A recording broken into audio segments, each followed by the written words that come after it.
Good day, everybody. Welcome to Western New York Coaches Chalk Talk. My name is Rich Jacob. I'm here with Coach Blair Lipsitz.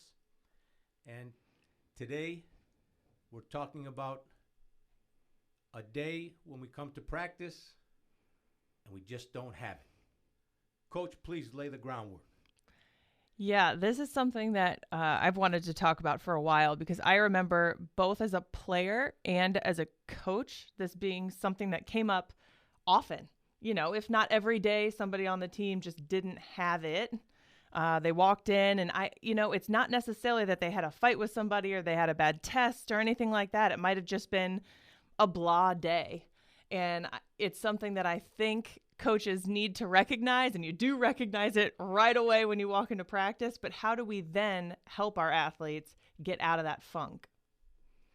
Yes, Coach, and what's your first response as a coach if it happened to you just now? Well, as a player, this is something I did. So as a coach, this is what I always told my athletes was to focus on a different skill. So if I walked into the gym and I'm going through on a game day, I'm going through, my first couple swings and I'm thinking that feels weird. That feels different. I don't feel like I have control over it. Then I would focus more on my blocking until I would get points on my blocking, build up my confidence a little bit. And through that, go back to the basics on my hitting. Don't do anything outrageous and slowly build my confidence up there. And through those two things, I feel like I would get back to where I needed to be, and I would kind of get out of that place. Well, that's wonderful self-evaluation, and then reconciling on your own, perhaps with the help of your coaches and your teammates. I can't help thinking, Coach, and I know this is a topic that we will jump around with, but we have concepts like overtraining. Yes. We have thoughts to coaches about how long practices should be. How clear are we as coaches that, look, we're going to come here and we're going to start at 12 o'clock and we're going to end at 2 o'clock. And we hope that at 2 o'clock you're better than you were at 12 o'clock. And once we establish a 2-hour block, then people can kind of bring it into their life. So I think that might alleviate these possibilities, of course, though, as individuals and even some days as a team, right? We come in as a team. I mean, I know I've had the 2-minute practice. It's like, okay, yeah. Today it's not working. It's not here. Let's go. We'll see you tomorrow. Maybe. So it's better to end it, you think, than to practice bad habits. Well, it's good point on the practicing bad habits, right? Yeah. We know we don't ever want to foster any type of situation where we're not, maximizing our focus. Right. I don't, and it's all so situational. 100%. Right? Because we might be 2 days away from a conference game. Exactly. At that moment. So we might have to lean into the individual, for example, or we hope the idea of that locker room. Let's talk about the locker room for a second, Coach. We look at the locker room as a sacred place. It's owned by the players. Coaches, in my mind, are just guests in that locker room. So I've often said, and admittedly I've not executed it just yet, but I will, that we're going to have a T-shirt that reads, "How's your locker room?" Because what happens in that locker room, we hope, I'd like to bring up a concept right here of entrainment. Entrainment is when we establish a consistent climate that the players are on their way from class. They finish class, they're on, college players, high school players in this case, and they're on their way to practice. So they know now, prior to entering that locker room, that they have to leave everything outside the door, right? They have to start to bring focus. That's what we want to encourage. When you step into that locker room and begin to lace up your shoes, then there's nothing more than the task at hand, which is getting better and playing together, that is established. So this idea of entrainment is we start to have that sense consistently because the coach is consistent. I mean, I know, for example, if it's a Thursday, I know on Thursday the first half hour of our practice is off the court or off the field.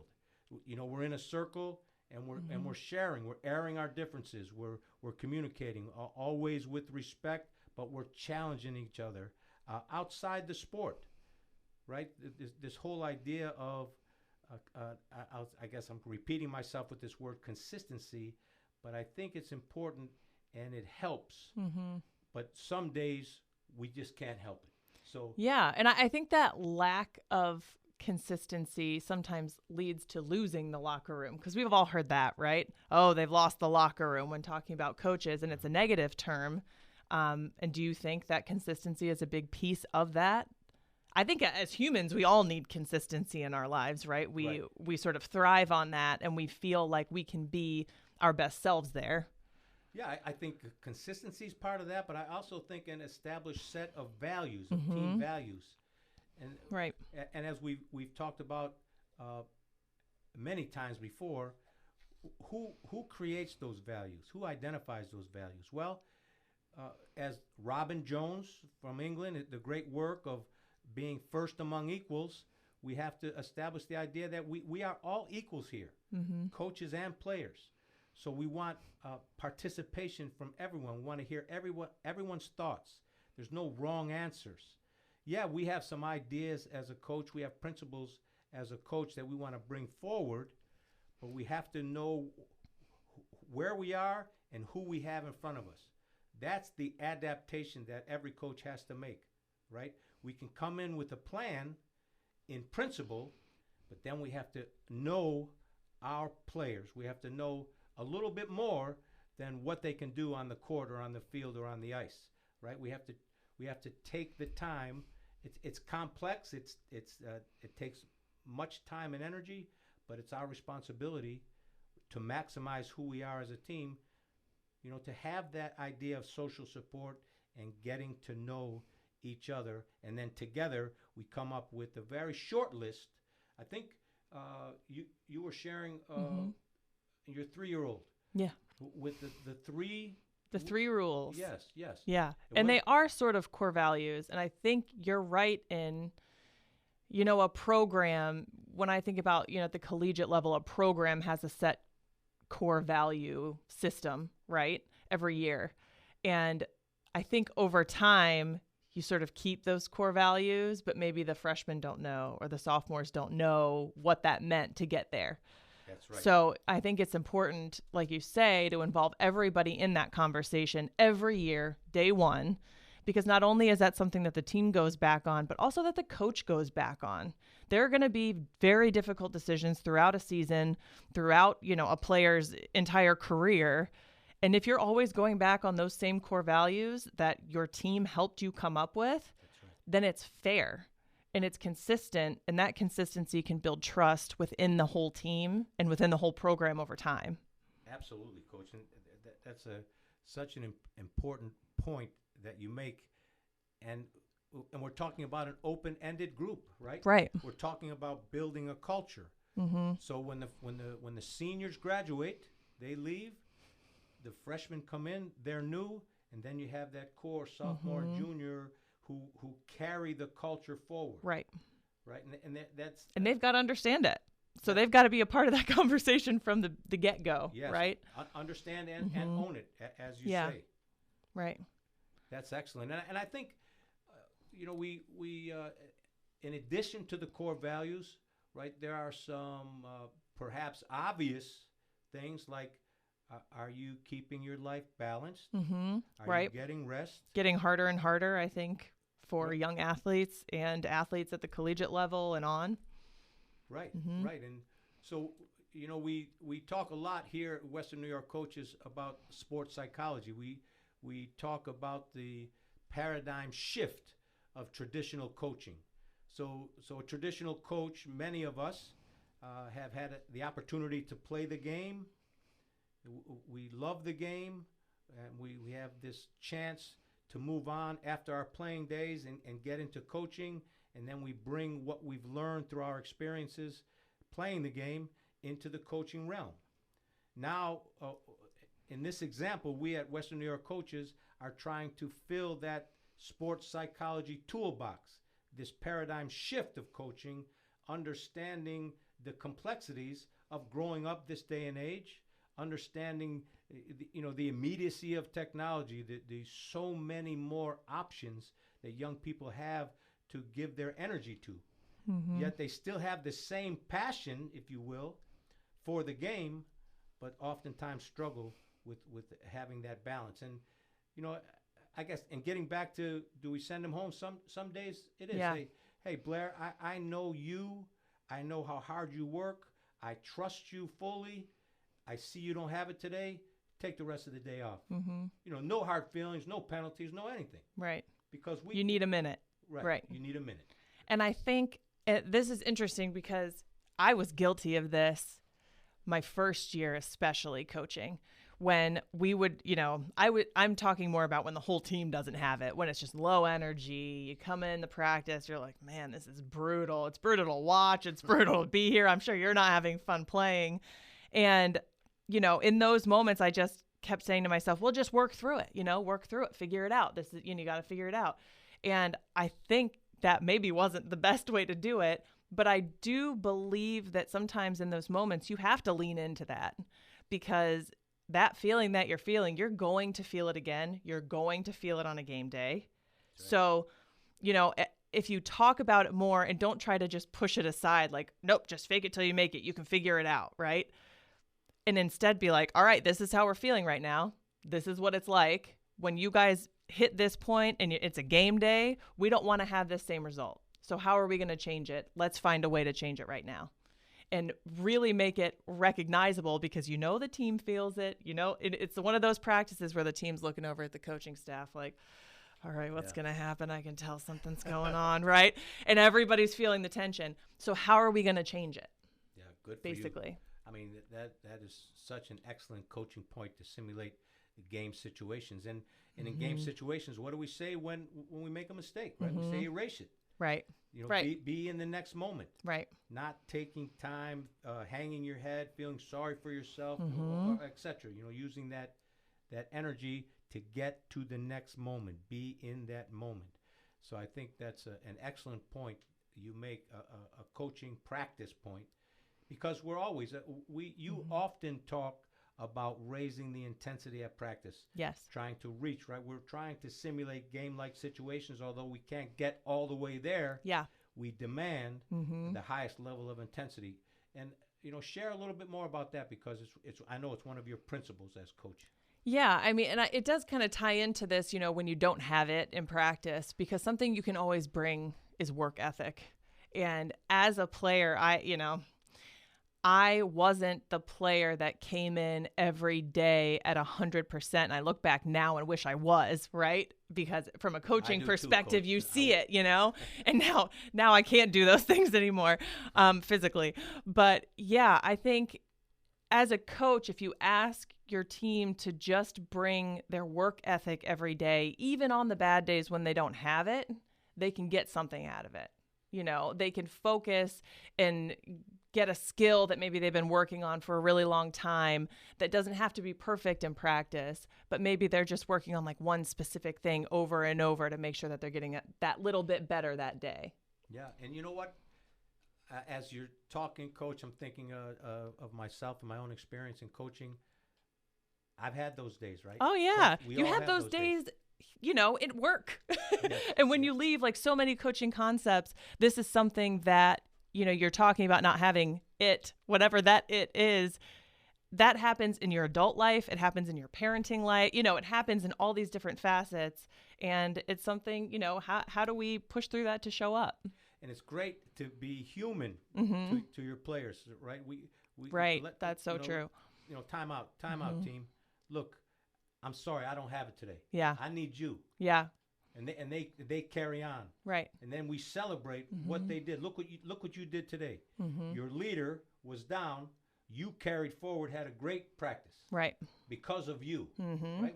And I think we have to acknowledge these moments more. I think coaches would serve themselves and their teams better and greater if they celebrate such moments. Yeah. Just it's not about always the statistics. Humility, right? Yes. That was actually one of the teams that I've worked with in the past. That was one of their core values, humility. Great. Which is very interesting, right? Absolutely. Just I don't know, just a great way to pull that out from not only the coaching staff, but also from the team. Right. And it does go back to that concept of equals, right? Right. We're all equals, and the line has to be drawn that there's a first among equals. And you've heard me say it before, I'll say it again. My father always taught us there can only be one general. But at the same time, we can only accomplish together. Right. We can only reach as that full team. And I'm not going to use that say it word today. Say it. A quest for Gestalt. I'll say it, Coach. I'm so glad we pushed that in there. Otherwise, I would just have to say it at the very end really quickly. But now let's talk about the other side of the coin, because as many days as you have where you feel like, it's just not there, you also have days, and I know everyone who's ever played a sport has had this day, where they can do no wrong, no matter what, right? Yes. You've just gone up, and every ball that, I'm volleyball, right? So every ball you get set, you're getting a kill. No matter what happens, you could completely hit it on the wrong part of your arm, and you're getting a kill. Or you're getting a block, even though, your structure's terrible. And those days exist, and they're very real. And people want to know the quest. As you said, how do we get that every day? And I remember I did high jump in high school, and the closest word that I can have to describe this, one of my coaches called it verve. That's what she called that feeling when you're just on fire. Wow. And I said, well, what is that word, And I looked it up, obviously. It is the spirit and enthusiasm animating artistic composition or performance. And I said, that's a great word. That's a V-E-R-V-E. Yeah, verve. So you're always looking for that, for that feeling, I guess. That's what you're searching for as an athlete all the time. Well, the great author Chick Sent Me High calls it flow, right? Yeah, right. Optimal performance. And it's we don't want to question that. We want to be there. We just want to be there. Yeah. How do we get there? Yeah, and it's part of this, this misnomer of using the term peak performance. Yeah, right. So optimal performance, when we say peak performance, and I think most of us, when we say peak performance, think of a top of a mountain. Yeah.